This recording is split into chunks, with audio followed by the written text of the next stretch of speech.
मनोज जरांगेंचं आंदोलन स्क्रिप्टेड होतं अशी टीका ओबीसी नेते लक्ष्मण हाके यांनी केली आहे। त्यावर मनोज जरांगेंनी प्रत्युत्तर दिलंय। हाकेंनी स्वतःच्या जातीसाठी लढावं असा सल्लाही जरांगेंनी दिलाय।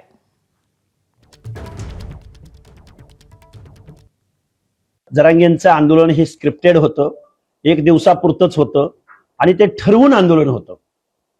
या आंदोलनामध्ये अनेक नेते अनेक मंत्री गुंतलेले, मग त्यामध्ये विखेंची सुद्धा फूस होती।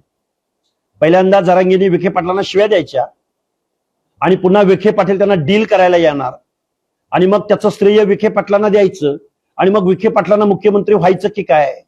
त्याचबरोबर अलायन्स मधल्या इतर पक्षांच्या नेत्यांच्या बाबतीमध्ये सुद्धा अशी महाराष्ट्रातल्या जनमानसात चर्चा आहे की हे ठरवून आंदोलन होतं। विखे पाटलांचा स्कोर सेट करायचा होता। अलायन्स मधल्या अनेक कुठल्या 1 नंबरच्या 2 नंबरच्या पदासंदर्भात इथलं सरकार अस्थिर करायचं, मुख्यमंत्र्यांची खुर्ची अस्थिर करण्याचा उद्देश हे कालच्या वन डे आंदोलनामध्ये होता। मी याच्यावर बोलत नाही, मी त्याची दखल घेत नाही, मी कोणाची दखल घेत नाही। पण बाबा स्वतःच्या जातीसाठी लढावं, गरिबांच्या लेकरांचं लय वाटलं होतं धनगराचे। हेच काम आधीच केलं असतं, आमच्या काही विरोधात करीत नव्हती ओढी उद्रीत बसून। हेच एसटी आरक्षणासाठी केलं असतं तर आत्तापर्यंत कल्याण झालं असतं त्या लेकराचं। करेनात का आमच्या विरोधात? मी 1.5 वर्षापूर्वीच एक गोष्ट सांगितली होती, तुमच्याकडे सगळा रेकॉर्ड आहे त्याचा, की कोणाचं ऐकून आपण शिव बोलूया, विनाकारण नाराजी पसरून देऊ नका। त्याचं ऐकलं, नाराजी पसरले ओढी गुजरी आणि अंतरवाली किंवा मराठा समाजात।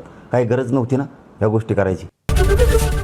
एबीपी माझा, उघडा डोळे बघा नीट।